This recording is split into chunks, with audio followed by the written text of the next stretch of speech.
What's up, everyone? My name is Ethan. Welcome to Splash City. If you're new, don't forget to subscribe. Most of the people who watch this channel are not subscribed, so if you are new, you like the type of content that I produce, please consider hitting that button down below. It would really mean a lot to me. With that out of the way, let's talk about the NBA Summer League. I am back home. I'm on the green screen, which is I guess different as of recently, because I made some videos with the camera, and I will use that again for sure for different types. I kind of talked about that in a couple of videos from last week, life update stuff. So if you want to go check those out and what I'm planning on doing with the camera and the green screen, go look at those. And then while I was in Vegas, I was just doing audio. I didn't have any face cam stuff or anything like that. So, hello, you're seeing my face for the first time in a while. I have long hair, yes, and I just shaved, so I'm working on not looking like a homeless person, but we'll get there. So yeah, here I am in the flesh, and we're going to talk today about some NBA Summer League surprise stars. I kind of made a big list of guys who I felt like were playing well during the NBA Summer League. I put that up on TikTok, and people kind of like that video, and so I am going to make this a full-length one where I have a 15-man roster of the surprise stars of Summer League, and we'll go over the criteria for how I selected these guys. Over on TikTok, I'm planning on making a video of the guys that I cut from the roster, so by the time you're seeing this, that may or may not be up. I don't know if I've made it yet, but I will get that one up relatively soon, of the guys that were close but ended up getting cut, and then I'll send all those people over here to check out the full roster. So this is the full roster of my NBA Summer League surprise stars, and yeah, let's talk about the criteria for making my team. So these are guys who at some point through the entirety of Summer League made me go, that was pretty good. It's not going to be super high draft picks. It's not going to be guys who were expected to play really, really well that are on this list. It's called the surprise stars for a reason, right? It's guys who, maybe I had never even heard of, or guys who are fighting to make the roster, or guys who were drafted a couple of years ago and are all of a sudden starting to play well after maybe being out of the league. So these are players who are, I think could potentially be in the mix for roster spots next season. They're not going to, light the world on fire or anything, but these are guys who, a lot of them are going to be undrafted. A lot of them are not very heralded right now, and who really played well and improved their stock. So that's the first thing. I did in my initial list have a couple of lottery picks. None of the top 5, 6, 7, 8 guys were on there, but I did have Chris Duarte, late lottery pick. I had a couple of other first round guys like Jalen Johnson and those players. None of them are going to be on here. I cut them off completely. Any first round picks, and any of the higher profile second round picks are also not going to be on here. I had Sharif Cooper on at one point, but he was kind of expected to be good, even though he did slip in the draft. Other guys, guys more recently that were drafted highly, are not going to be eligible, just because I want to focus on some of the guys who are definitely a little bit more surprising. And then I also, for my final roster, I limited myself to one player per team.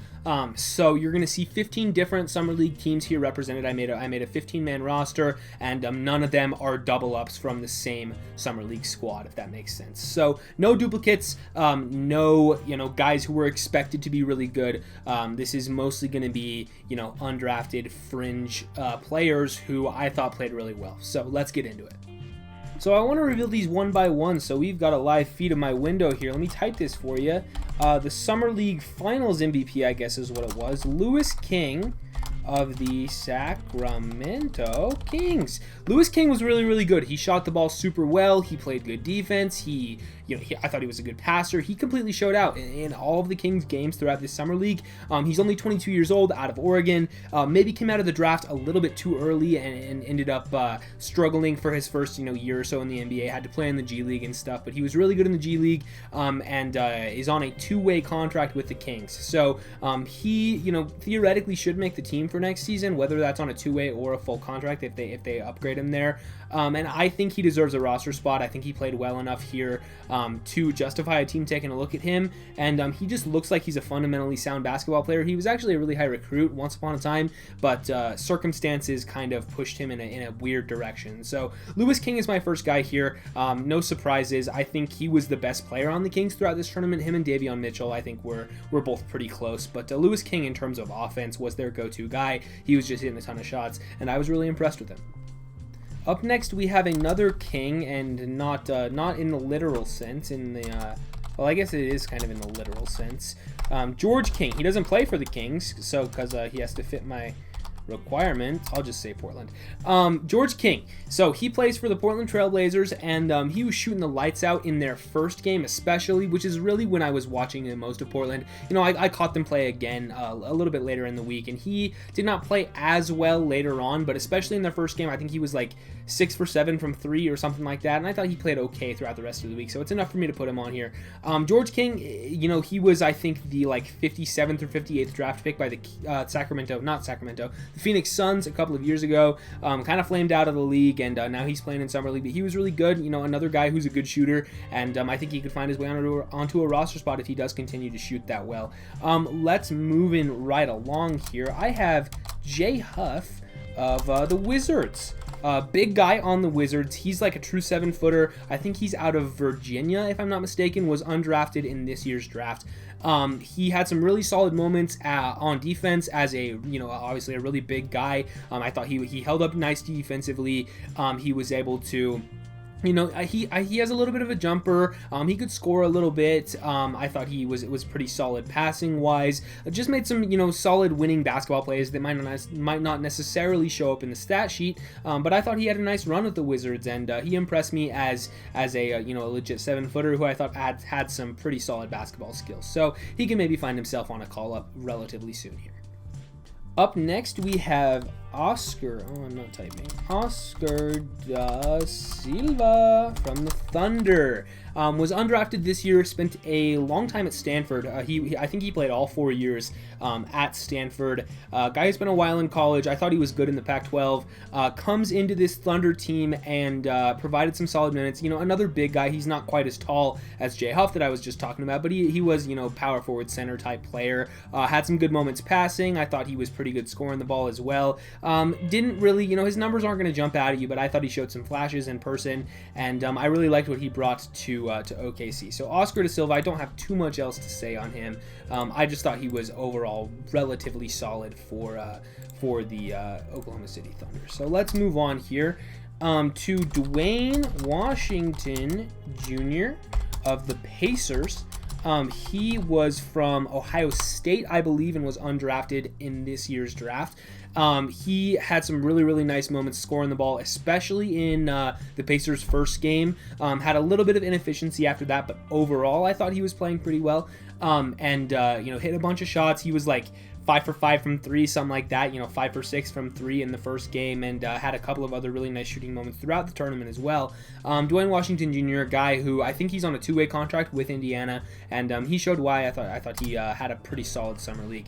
Let's move on to Ethan Thompson. Ethan, gotta shout out my fellow Ethans. As far as I know, this is the only other Ethan that's in the NBA circle right now. I'm expecting there will be many more over the next couple of years, because that name is very popular for people who are around my age, and Ethan Thompson is exactly that. So he's out of Oregon State. Had a really nice tournament run with them to take Oregon State. I believe they went to the Elite 8 this last year. He was, you know, like I said, really, really solid in that tournament run. Comes into Chicago, and you know, he also had a couple of moments of inefficiency, but he ultimately was a guy who looked like he was comfortable out there. Had some solid moments as a 3-point shooter. I thought he held up well defensively. And I just have a soft spot for a player like this, and even though maybe he wasn't the most impressive out of everybody on this list, and the Bulls were kind of not a very good summer league team, but I thought he had some solid flashes, and a guy who was as good in college as he was, I think probably deserves a shot in the NBA. So I would give him a chance if I was running a team, and Ethan Thompson, man, I thought he played pretty well, so there's that. I'm going to group these guys together if I can, if it'll let me. Killian Tillie, Grizzlies, and Kerwin Roach on the Clippers. Both of these guys had great moments shooting. That's kind of a theme with a lot of the guys on this list, is a lot of them were really, really good shooters, and that's what you need in the NBA right now, of course. If you can shoot in the G League, if you can shoot in Summer League, you should theoretically be able to shoot in the NBA as long as you're getting open looks, and you should be able to with you know, NBA spacing. Killian Tillie is a guy out of Gonzaga. I believe he's dealt with some significant injuries in his career that's kind of held him back from really really producing in the NBA, but I watched a game with him where he was just hitting 3 after 3 after 3. He hit like 4 in a row or something like that. He didn't play in a couple of the Grizzlies' later games, I believe, dealing with some injuries, or they were just holding him out for whatever reason. I don't know exactly why. But Killian Tillie hitting a bunch of threes, I thought he had some good moments. And Kerwin Roach, you know, similar deal with him. I thought he actually showcased some stuff other than a jump shot, you know, some potential off the dribble creation game, stuff like that. But he was really shooting the lights out in specifically one of the Clippers games that I watched. But I just thought he was pretty solid all around throughout the tournament. Both of these guys, good shooters, and you know, solid in other ways, and that's really what people are looking for in the NBA right now. So good on them. Okay, next up here we have just a solid guard who I thought played well, you know, in all the things that you need a guard to do. He really only had like the one good game that I watched, but I thought he was overall like pretty solid throughout the rest of the time there. Malik Newman of the Spurs showcased scoring ability, passing ability. I thought he held up well on defense also. Just everything that you need a guard to do. He has some good size for a guard as well. I think he had a cup of coffee in the NBA. I looked him up. I think he was with like the Cavs for a second, but has been, you know, kind of struggling to find his way back in the league. But I thought he actually played really well with San Antonio. San Antonio had a lot of guards, and it was tough for me to pick like which one I wanted to talk about. But I went with the guy that I was the least familiar with, honestly, and that is Malik Newman. I thought he had a overall pretty solid summer league, and I was pretty impressed with him. Let me move on to Cameron Oliver on my Golden State Warriors here. Cam Oliver was a guy that I had not remembered, but he did actually play, I think, 4 games in the NBA for the Rockets last year. He's out of, I think, Nevada, University of Nevada, and, you know, like I said, played a couple of games with the Rockets last season on a 10-day, but they didn't end up bringing him back. He's not going to wow you with anything. He's a little bit undersized for a center, not super strong, but he is a bigger guy, but he's not like necessarily going to push you out of the way. He uses his strength in a different way, if that makes sense. He had some really solid moments passing. I thought he wasn't really looking to score all the time because that wasn't his role, but when he had open shots, he took them, and for the most part, I thought he shot pretty well and was able to score around the basket pretty efficiently. I thought he had some good moments on defense, even though he is a little bit undersized. He's quick on his feet is the benefit of that, right? He's a little bit faster than a lot of other bigs that are out there. So he really impressed me, honestly, and I would not be shocked to see a team take a shot on him, you know, relatively soon. He could find himself in the G League, playing big minutes for an NBA G League team and potentially calling up to an NBA roster. So Cameron Oliver was a guy who, his stats aren't going to jump off the sheet at you, but I thought he made a lot of winning basketball plays, and he knew what his role is, and he played it perfectly. So that's what I have to say on Cam Oliver. Up next, I have a solid wing. This is a long name. Devon Akun Purcell. Ugh. I gotta capitalize it, man. It's gonna bug me if I don't. He was with the Atlanta Hawks. Just an overall solid NBA wing, 3-and-D type player. You know, hit his shots, was hitting threes at a pretty good rate, was able to score around the basket. He's really strong. He's a really big guy. Kind of like Cameron Oliver, he's a little bit shorter, but he plays bigger than his actual height, just because he's really strong and really muscular, and is able to kind of push people out of the way. 3-and-D player. Was, I thought, really exceptional defensively, and was able to hit enough shots to, stay afloat on offense. So Devon Akun Purcell really impressed me with Atlanta. I had a long list of candidates for the Hawks that I was thinking about talking about. I think I mentioned these guys, but Jalen Johnson and Sharif Cooper were both obviously outstanding, but it was kind of, I didn't want to talk about them because they were both supposed to be higher draft picks, and both of them kind of did slip a little bit in the draft, but we expected them to be good, right? So I wanted to highlight a more obscure player in Devon Akun Purcell. Let's go now with McKinley Wright. McKinley Wright IV with the Timberwolves. He was a guy that I loved in college, played a couple of years at Colorado, hard-nosed defensive point guard. He's really small. He's only might not even be 6 feet, 5'11", maybe 6 foot even. But he is a guy who just plays so hard. He's smart. He knows the game. He had a really good showing at the NBA draft combine. Ultimately didn't end up getting drafted, but did sign a 2-way contract with Minnesota. I just think he's a guy who is going to come in and play hard for you every single night, and he just knows the game of basketball super, super well. And you can never really go wrong with a guy like that. Those guys are going to succeed at some level, even if he doesn't have the height or necessarily the strength. But he is a very skilled player, and I do think that just the basketball IQ is there for him. And he was just an overall solid point guard. Minnesota was a really good team too. They only lost their last game because they were resting Jaden McDaniels and a couple of other players. But they were 4-0 up to that point. They were vying to be in that championship game. And McKinley Wright, even though he didn't score a ton in his numbers, like I said with a lot of these other guys, his numbers aren't going to jump out at you. He played a really, really solid NBA Summer League, and I was impressed with what I saw from him, even though I already knew I was going to like him going in. Let me throw a bone for some of you who maybe have been around for a while. Armani Brooks, I made a tweet about him, but in my Rockets offseason video, I made a throwaway comment about Brooks because he was on a 2-way contract, and I was like, oh, he probably doesn't matter too much. They don't really care about him. Armani Brooks, who cares about him in the future of the team? And I had Rockets fans in the comments because that video did really well, and I had 3 or 4 comments from Rockets fans saying hey man, Armani Brooks is actually good and he matters to what this team is trying to do, because he hit a bunch of threes late in the season when they brought him in, and he was legit a sniper for them.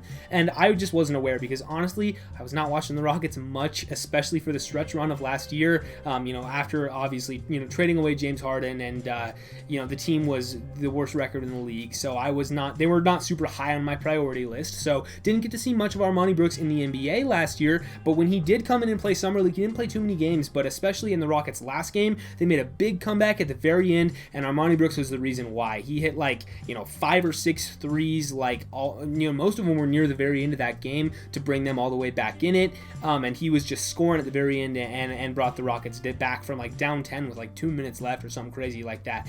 So big comeback on the back of Armani Brooks. Had to shout him out, especially after I kind of disrespected him earlier on when I was talking about the Rockets offseason. So I do fully expect he'll be on the roster next season, and apologies to Armani Brooks and all of the Armani Brooks fans of the world. And these last 2 players, these 2 are more well known, but it wasn't known how good they were going to play. And relative to my expectation for both of these guys going in, I would say they both exceeded it. They're both very well known on NBA Twitter, both kind of memes out there, both definitely fan favorite players, and you might be able to guess who by now. Luka Garza of the Pistons, who was really, really impressive, and of course, LiAngelo Ball from the Hornets. Not the Gornets, the Hornets.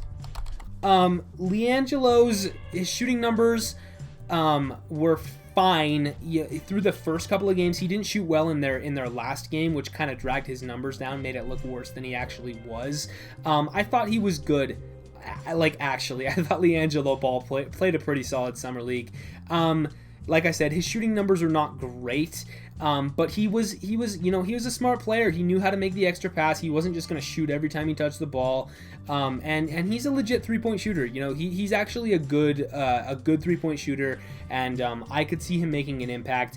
Will he actually make the Hornets roster? I don't know. I think there's actually a chance. I don't just say that just because they want to keep LaMelo happy, even though they don't really need to, try to keep LaMelo happy at this point because he's in his second year of his contract, so you're not necessarily trying to placate a star. But LiAngelo Ball is a guy who has some upside, is still relatively young, can maybe shoot it a little bit, and it's always fun to have him on the roster with LaMelo. So LiAngelo, I could see him making the Hornets, even though he was good in this summer league. Not incredible, but relative to what I thought he was going to be going in, LiAngelo Ball did impress me. Let's go back up to Luka Garza. He was really, really good, actually, really, really good.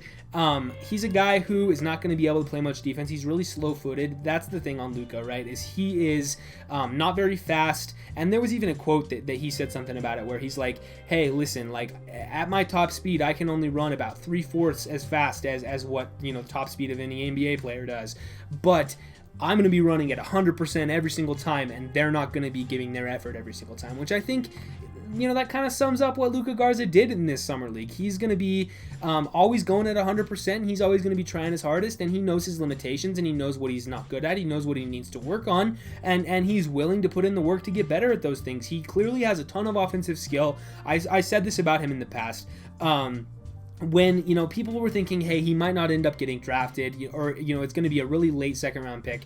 For a guy who was a 2-time college basketball player of the year, to not be drafted is pretty ridiculous to me. For a guy, yes, I know he might not be good on defense, and he might be a liability on that end, but he has so much offensive talent, and he showcased that in this summer league run, that it's tough to pass up on a guy like that. So Luka Garza, you know, nobody was really expecting a ton from him going into this tournament, but, you know, for a guy for the 52nd overall pick to play as well as he did, and he's on a 2-way deal with the Pistons, so I don't know if he'll play at all next season, but I'm rooting for him, because he's a guy, you know, he's clearly, I think he's a good guy, and I think he knows what he needs to get better at, and I thought he played well. So Luka Garza is my my last guy here.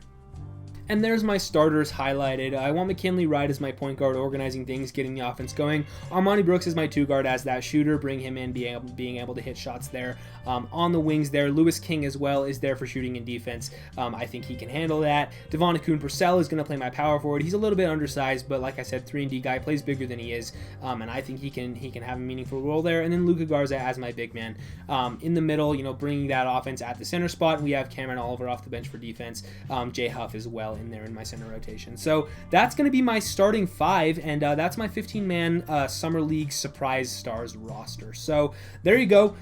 These are guys who are not going to be super well known. You may never see them take any sort of any sort of action in the NBA. But we can rest assured knowing that they played well in the 2021 NBA Summer League. So like I said at the top of the video, if you're new, don't forget to subscribe, leave a like, ring the bell if you want to. Leave a comment letting me know what you guys think about this video idea. Should I do this every year? Would you like to see more stuff like this? I don't know. Let me know your thoughts in the comments below. Yeah, with all that said, I'll see you guys in the next one.